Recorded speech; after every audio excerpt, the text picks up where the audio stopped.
Vices. Vices are everywhere. Of course they're in the sex club, but look on the corner. What's the bum doing? In the swingers club, the big vices are alcohol, Trimex. Those were the two ones, the common ones. In the sauna, the bathhouse, you have to look out for K, GHB, crack, meth, cocaine, any kind of upper. My rounds, when I'd be working at the sauna, would involve going into the parking lot. There would always be guys sitting in the parking lot, hitting their brights to try to grab another guy's attention as they're walking into the club.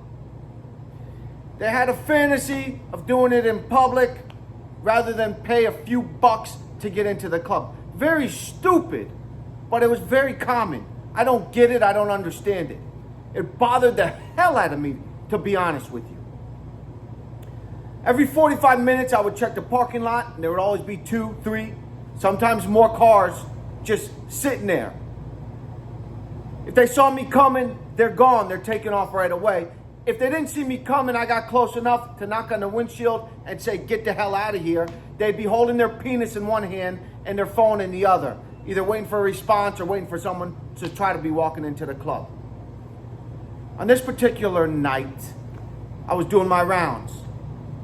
I walked to the parking lot, 2 cars immediately see me and take off. 1 car does not. As I'm getting closer to the car, I see it's a woman. Strange. What the hell is a woman doing in a parking lot of a gay sauna? I knock on the window. She's not responding. Takes me about 2 seconds to realize she's overdosed.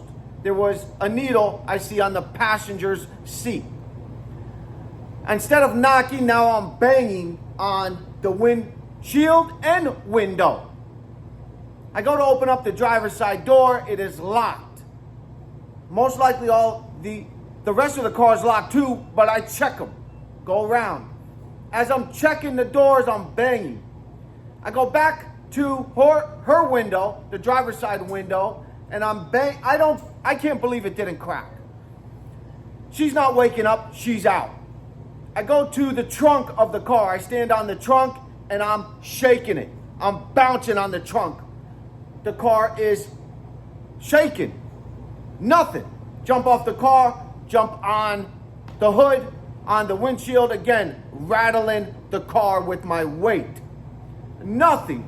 Just about to call the paramedics when out of nowhere, boom, she comes to life. She sees me standing on her hood. She gets scared to death. The car was on. She throws it in reverse while I'm on the hood. I jump off the car. She, takes off. Gone. Vices are everywhere. Vices will keep you from where you want to go. Today, my biggest vice is anger. Years ago, my vice was heroin. But vices, look on the corner, look at the bum. What's he doing? You don't have to look far to see where vices are. Bad behavioral decisions, nothing more. Vices are simply frustrations of positive desires. All negative desires are frustrations of positive desires. When I get angry, I desire a positive outcome from an individual. I don't get it, I get angry. I don't have any addictive behavior towards substances anymore. I don't look to substances to cure any internal problem. If you are looking to cure an internal issue with an external solution, you're foolish. It's within you. The key is within you. Through reflection, through exercise, through my steps, getting your baseline discipline where it needs to be. So when you need to make that daily decision, when those vices come calling, you make the correct ones. I've seen people lose their lives lose their lives. The last time I relapsed, going way back, when my vice was heroin, the last time I relapsed, my sister bonded me out from jail. I got hit with a possession charge, not a distribution. I got bonded out. My sister came to my rescue. Nobody else would at that time. I was the epitome of failure. I immediately pick up a dope fiend. Go do what I do. Go to the gas station. I go into the gas station to go buy some water and pay for some gas. As I'm going to pay for it, I see the guy behind the counter start screaming in Arabic. Screaming. He's answering, he has the phone. I know he's got the police in one hand and he's screaming. I don't know what it's about. I look out the window and I see the dope fiend I was with started a fire in the bushes on the same property as the gas station. I have no idea what the hell he was thinking. These vices, this drug, this alcohol is the epitome of what kills us. Life is more about what you shouldn't do rather than what you should. Everyone in life is looking for that hack, that quick fix to get somewhere in life quicker. But if you want to get somewhere in life, take shit away. Remove the alcohol, remove the drugs, remove the white, remove the black, remove the tar. Being objectively optimistic by knowing you're making the slightest incremental progression in a positive direction is the only way to know if you're moving correctly. You can't have one more drink. You can't have one more shot. You can't have one more hit on the pipe.